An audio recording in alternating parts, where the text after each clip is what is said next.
Rebonjour chers étudiants, j'espère que vous respectez les consignes de confinement telles qu'ils sont définies par les autorités compétentes. Dans le cadre de ce chapitre préliminaire qui porte sur l'évolution du droit pénal, on va réserver cette séance aux caractéristiques du droit pénal.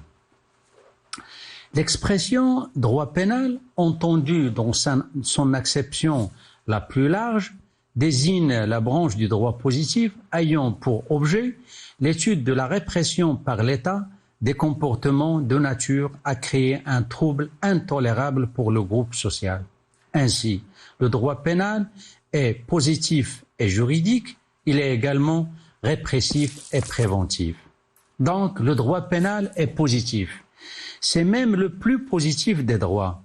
Il ne s'agit pas d'un droit idéal ou d'un droit naturel, mais d'un ensemble de règles de droit positif, de normes écrites. Le droit pénal ne saurait être confondu avec la morale. En effet, l'évidente réprobation que suscitent certaines infractions peut laisser croire que le droit pénal vient alors au renfort de la morale. Autrement dit, il en serait la traduction juridique. Mais un tel avis reposerait sur une confusion. Certes, de nombreuses incriminations sont conformes, voire même inspirées de prescriptions de la morale. Toutefois, des différences existent entre ces deux disciplines à un double point de vue. Quant à la sanction, qui peut demeurer tout intérieure dans l'ordre moral et qui est nécessairement l'œuvre d'une contrainte extérieure en droit pénal. Quant au but poursuivi, le droit pénal ne cherche pas à perfectionner moralement l'individu, mais il se préoccupe plus prosaïquement de faire régner un certain ordre dans la société, même de façon purement extérieure. De même, le droit pénal est juridique. C'est donc un droit écrit. Ainsi, seul un texte écrit, c'est-à-dire la loi, peut, en tant qu'expression de la volonté générale, créer des infractions et des peines, en modifier la teneur ou les abroger s'il y est éché. La loi a donc l'exclusivité de tracer la frontière entre le permis et l'interdit. Toutefois, ni la coutume, ni l'usage ne peuvent suffire pour fonder la légalité d'une incrimination, ni en modifier le contenu. Ce n'est pas en effet à la conscience collective impressionnable et changeante que doit être remis le soin de déterminer les faits contraires à l'ordre social, mais au législateur. Il en résulte pour le citoyen une garantie contre l'arbitraire, en ce que la police ou la justice répressive ne pourront l'inquiéter ou le condamner si le fait par lui commis, bien qu'il semble nuisible à la société, ne tombe pas exactement sous le coup des prévisions légales. Encore, le droit pénal est répressif et préventif. Le droit pénal est par excellence un droit sanctionnateur. C'est ce qui fait d'ailleurs sa spécificité et permet de l'identifier. Mais l'existence de la sanction et son importance ne doit pas occulter le caractère normatif et moralisateur de ce droit d'une part, comme il ne doit pas faire oublier que par son existence et par son application, le droit pénal développe et génère par son existence et par son application, bien sûr, un effet de prévention générale de la délinquance d'autre part. En effet, parce qu'il dresse à l'avance une liste complète et précise des incriminations et de sanctions qui y sont attachées, la loi pénale est de nature à réaliser un effet préventif. Encore, le droit pénal est répressif et préventif. Le droit pénal est par excellence un droit sanctionnateur. C'est ce qui fait d'ailleurs sa spécificité et permet de l'identifier.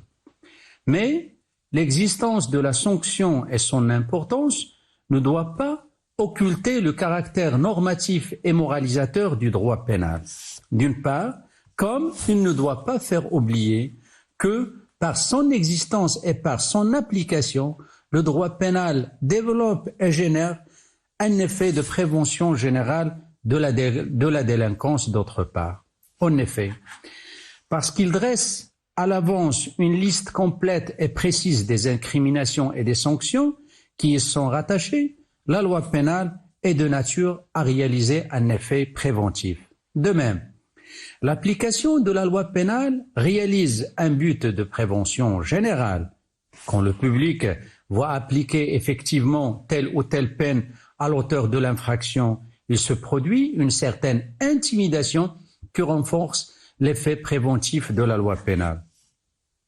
Ainsi, pour protéger la société contre les agissements antisociaux, les mesures préventives doivent se trouver au premier plan pour mener à bien une politique criminelle efficace. Ainsi, entre dans ce cadre la dispense de peines octroyée aux délinquants qui dénoncent l'infraction à laquelle il avait accepté de participer. Cette faveur aura un effet préventif en amenant la découverte de l'infraction non encore consommée et en détournant de leur projet criminel des malfaiteurs qui redouteront la trahison de leurs associés. Toutefois, lorsqu'une violation de la loi pénale se produit, des moyens répressifs doivent être mis en œuvre à l'encontre de celui qui s'est rendu coupable. En effet, afin d'assurer la défense de l'ordre public, le droit pénal se doit être sanctionnateur. Autrefois, on insistait sur l'effet d'intimidation de la peine. Cette intimidation s'adresse non seulement au public à travers l'effet d'exemplarité, mais aussi à l'intéressé lui-même. Il doit être tel que le condamné ne renouvelle pas son infraction et n'enfreine plus les prescriptions légales. Autrement dit, il doit éviter la récidive. Depuis longtemps, ce but d'intimidation, s'il n'a pas disparu, n'est plus au premier plan. Par le fait que la peine poursuit un but de réadaptation, elle est orientée non seulement vers le passé, mais aussi vers l'avenir. Elle tend, par la transformation qu'elle aura réalisée chez l'individu, à éviter que celui ne commette à l'avenir de nouvelles infractions. Quoique mesures répressives, les peines doivent assurer également une action préventive. Les fonctions de prévention sociale et de réadaptation du délinquant sont beaucoup plus nettement marquées dans les mesures dites traditionnellement de sûreté, dont l'objet est de protéger tant à la fois la société contre les risques de réitération des infractions et l'individu qui en fait l'objet, soit en le soignant, soit en lui ôtant les moyens ou en lui évitant les occasions de commettre de nouvelles infractions.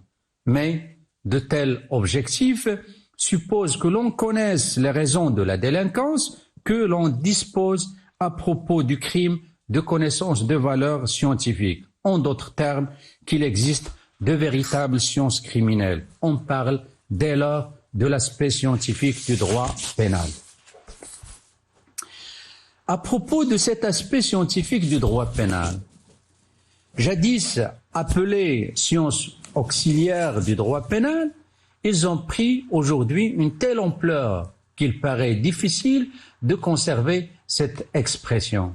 En effet, dès l'instant que l'on a pris conscience que l'infraction n'est pas seulement un acte contraire aux dispositions de la loi pénale, mais aussi un acte humain, il s'est avéré manifestement insuffisant de limiter les sciences criminelles aux seules branches relevant du droit pénal positif. Si le droit pénal édicte les incriminations et les peines, les sciences criminelles ont pour objet l'observation du phénomène criminel afin d'en comprendre la dynamique humaine et sociale. Certaines permettent la découverte des infractions et l'identification de leur auteur, telle est la mission de la criminalistique. D'autres ont un objectif plus ambitieux puisqu'ils tentent d'expliquer le phénomène criminel tel que la criminologie. Enfin, une troisième catégorie vise à orienter la lutte contre la criminalité.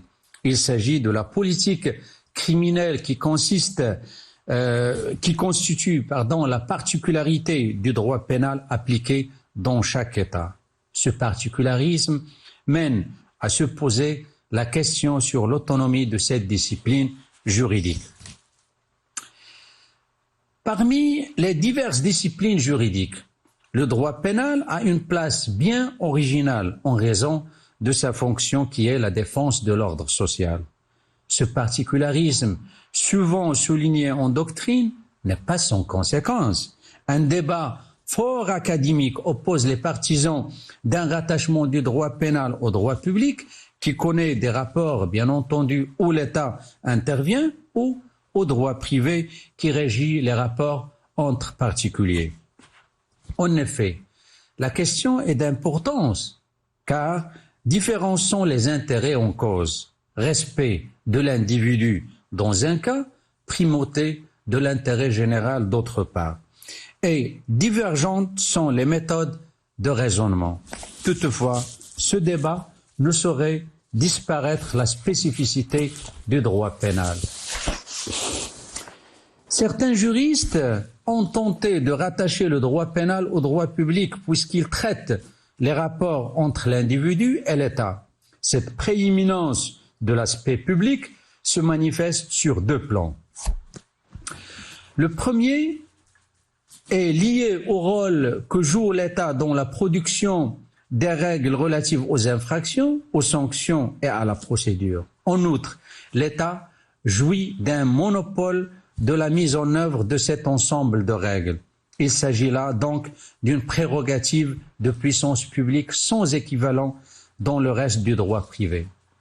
Le deuxième plan se manifeste à travers l'interdiction faite aux parties de disposer de la mise en œuvre de la réaction pénale. C'est l'État et lui seul qui a autorité en la matière. Même la victime de l'infraction n'a qu'un rôle limité dans l'instance pénale.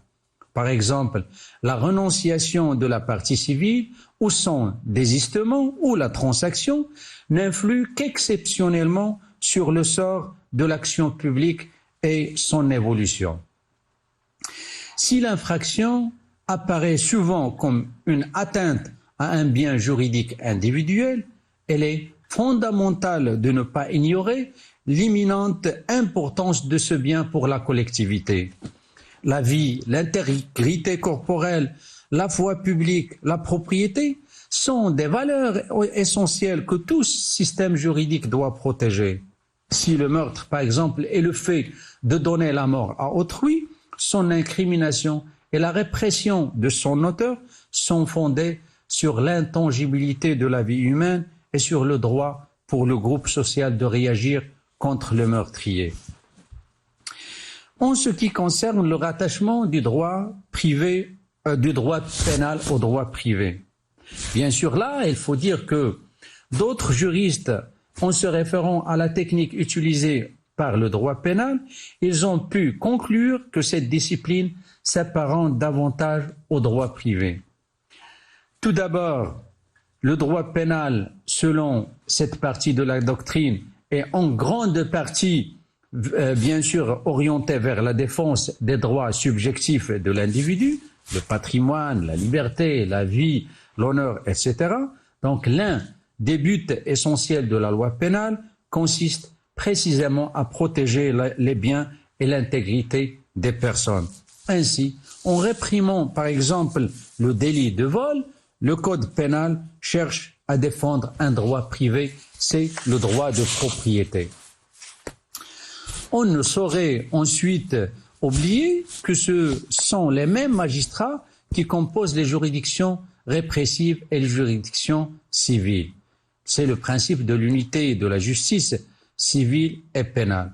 Ainsi, l'assimilation du droit pénal et du droit privé se retrouve également au niveau de l'organisation judiciaire. Faut-il ajouter que les règles de la procédure pénale sont élaborées en considération d'intérêts privés, puisqu'elles s'efforcent d'assurer la sauvegarde des droits et des libertés de l'individu poursuivi. Il est présumé innocent tant qu'un jugement définitif n'aura pas constaté sa culpabilité, d'autant plus que les droits de la défense lui sont garantis. Pour la plupart des chercheurs, et là on peut citer Gaston Stéphanie, Georges Levasseur et Bernard Bullock, le droit pénal n'est ni une branche du droit public, ni une branche du droit privé, car sa mission est d'assurer la sanction des règles posées par des disciplines de ces grandes familles juridiques.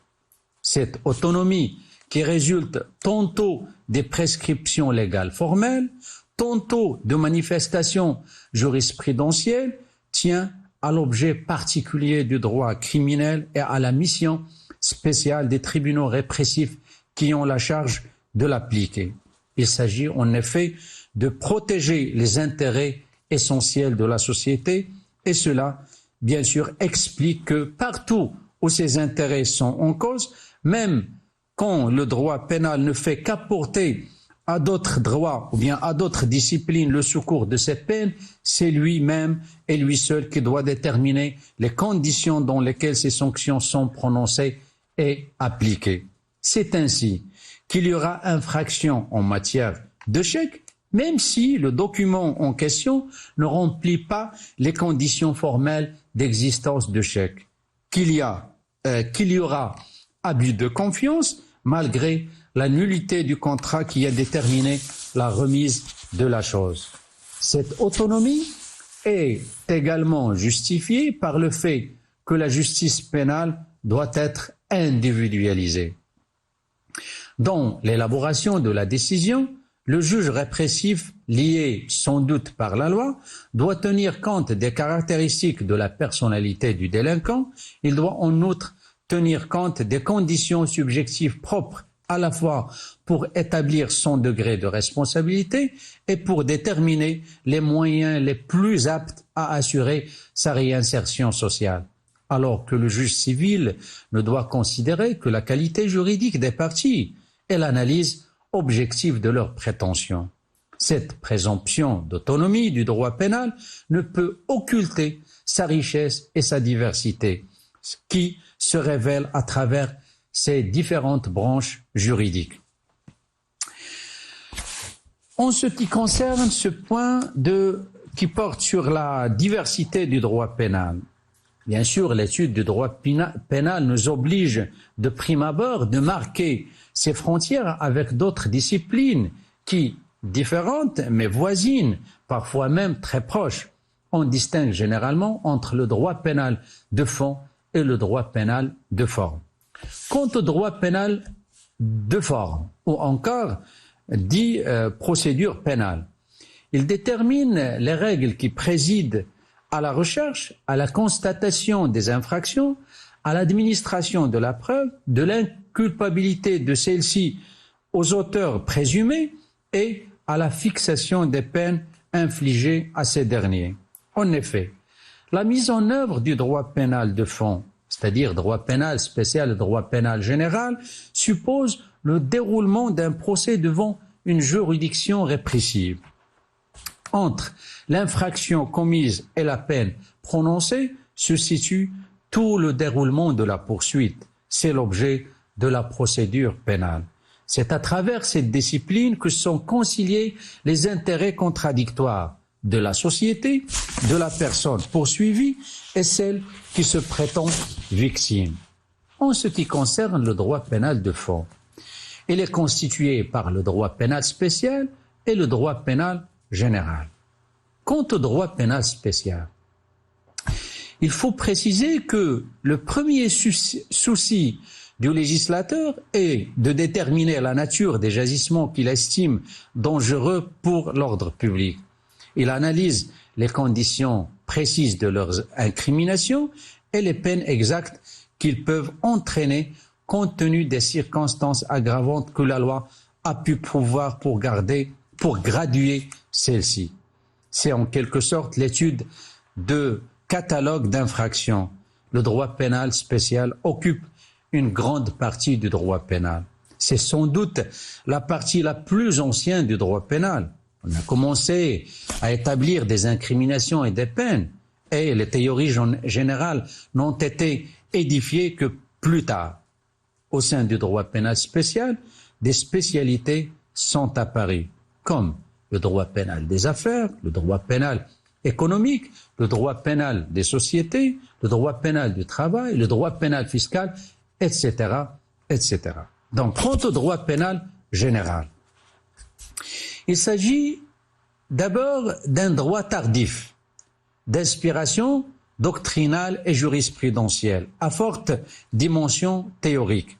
Il est issu de l'observation du droit pénal spécial à partir duquel furent peu à peu dégagées les grandes lignes de la responsabilité pénale, ses conditions et ses conséquences, c'est-à-dire les sanctions pénales.